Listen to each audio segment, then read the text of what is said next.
Tapos? Sa mga unang buwan ng pagsasama nila Judy at Eric, damang-dama ang tensyon sa kani-kanyang pamilya. Matindi ang tutol kay Judy ng ina ni Eric at ganun din naman ang mga anak ni Judy kay Eric. Hinayat ko na itong mahal ko. Ayan. Sarap. Oh, sige po, sige po. Sabay tayo. Hindi ko sabay. Yan.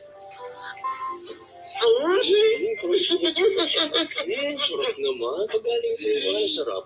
May tomato pa. Bakit mo yun? Kung ako? Nakasaba mo ako, ha? Para mahabol mo ko.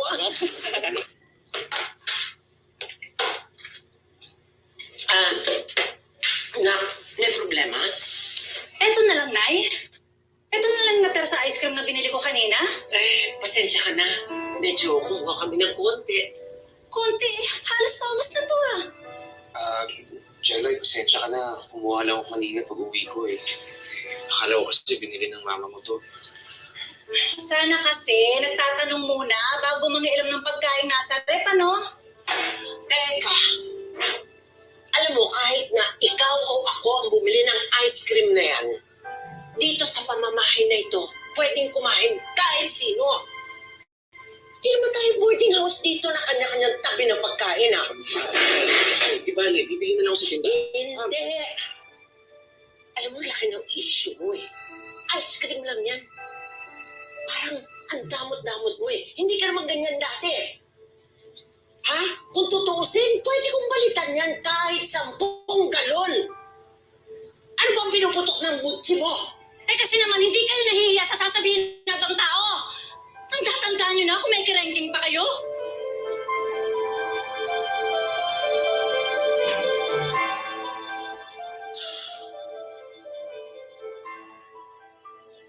Mahal, ito ka na muna. Naiintindihan niya rin. Kayaan mo na siya.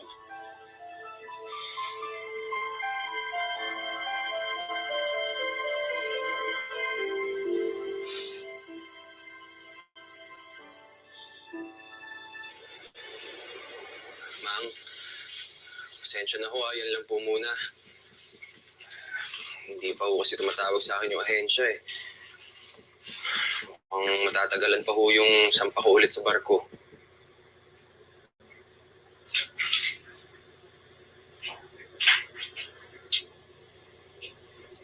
Iniipit ba ni Judy ang pera mo? Mang, hindi ho. Wala akong ganun. Kung ano man ho yung ambag ko sa pamilya niya, Mang, kusang loob ko naman ho yun eh. Tsaka ayaw niya rin naman ho akong pagastusin. Dahil sabi niya, may kinikita naman ho siya sa paghahalaman niya. Tsaka yung isa niyang anak, Mang, nasa Dubai. Alam ko yun, pinapadalahan naman ho siya. Bakit? Bakit pinagsisiksikan mo sarili mo sa pamilya niya? Kamamiaan rin ka nun, o ikaw ang lalaki ha, dapat ikaw ang nasusunod. Mang, kahit naman gusto ko siyang patirahin dito sa atin, alam ko naman hindi kayo magiging komportable eh. Aminin man ho natin at hindi, Mang. Alam ko naman hindi kayo boto kay Judy eh. Hindi naman sa ayaw ko sa kanya bilang tao. Hindi ko lang gusto na siya makakasama mo kung bubuo ka na ng pamilya mo. Gusto ko magkaroon ng apo, oo. Papaano? Hindi ko gugustuhin na kaming dalawa ay maging cargo mo, lalo alam mo naman na bilang na ang oras namin sa mundo.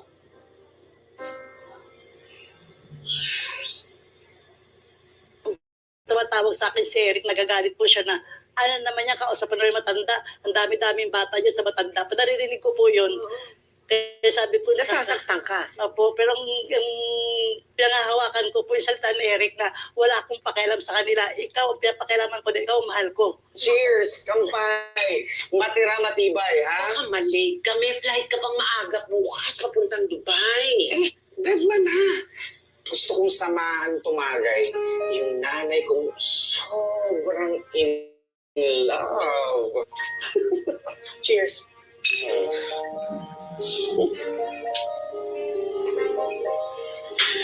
Buti ka pa. Naiintindihan mo ako. Si Jelay, pinanitirihan niya ako.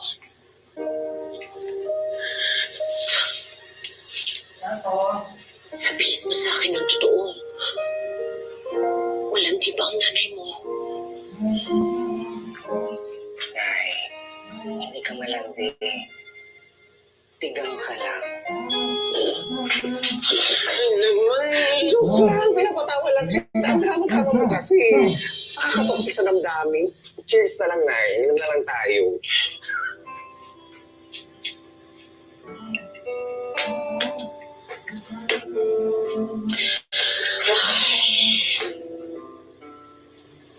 Alam mo, Nay, simula nung nagtrabaho, tumira ako sa abroad. Walang araw na di ako nalulungkot. Sobra. Mimiss ko kayo. Totoo lang. Sabi ko nga kay Lord, sana wala na yung karga mong sakit na ginawa sa atin ni Tatay nung iniwan niya tayo. Deserve mong sumaya, Nay.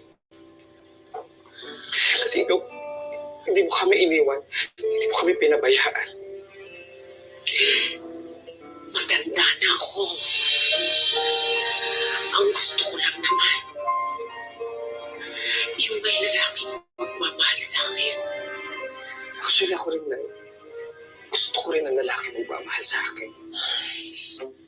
What if kami na lang kayo ni Eric? Magkaedad lang naman kami. Agawan mo pa ako. Pinabiro lang kita.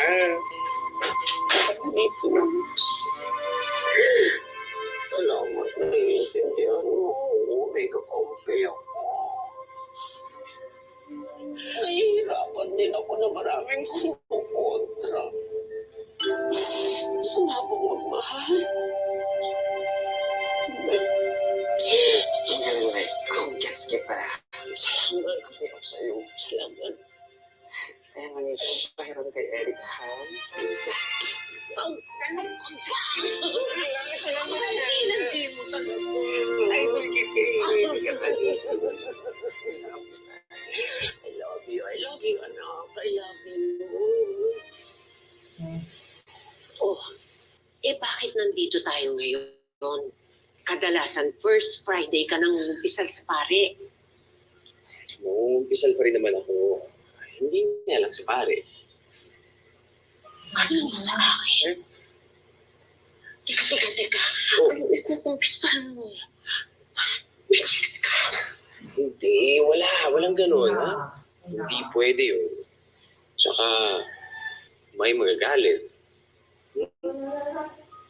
Walang ganun. Ay, ano? Anong ikukumpisal mo? Ninervous naman ako. Mom! Mom! Alam mo, Judy, Si Jessica? ganito yung ginawa noon ni Ding Dong Dantes kay Marian Rivera. Si Jessica? Kaya ngayon, ako naman. Judy Roque, Daming langgam! Punasan mo! will you marry me? Langgam!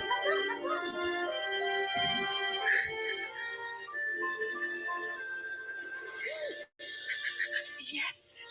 Yes. Kasi wala ka na.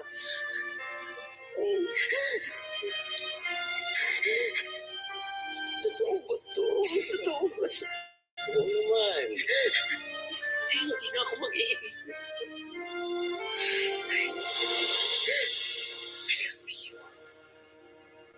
I love you so much. Judy. Mahal na mahal kita.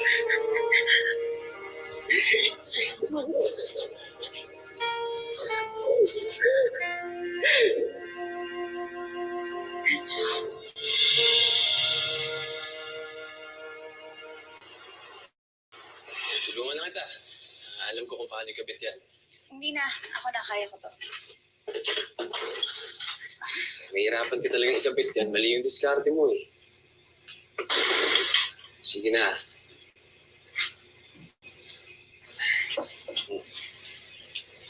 Dapat kasi, hinahin mo muna to dahil ito ang hahawak sa bigat niya. Oh, yeah. Oh. Yeah. Alhamdulillah. Ayan. Tsaka mo na ngayon. Tsaka mo na ngayon ikapit to. Sige, gilid.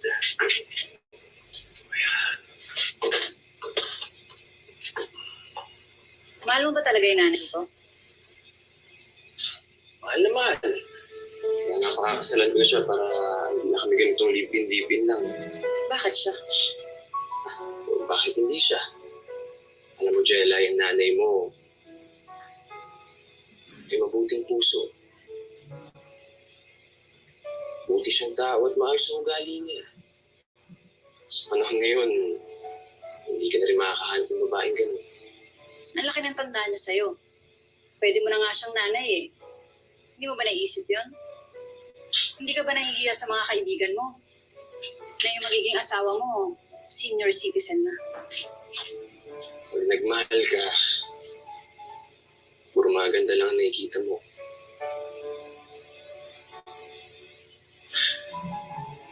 Lahat ng mga pagkukulang niya, lahat ng mga kamalian niya, lahat ng mga kakaunti.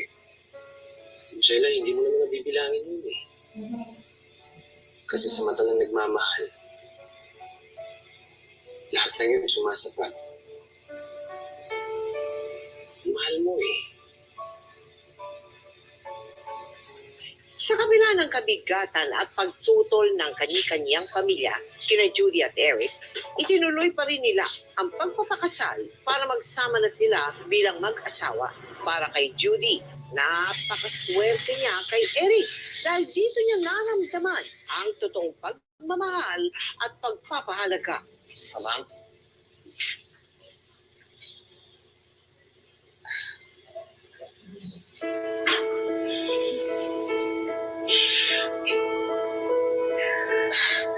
Mamang, galing ko kami sa West Judy. Kasal na ko kami. Asawa ko na ho si Judy. Hanggang yun na ho siya.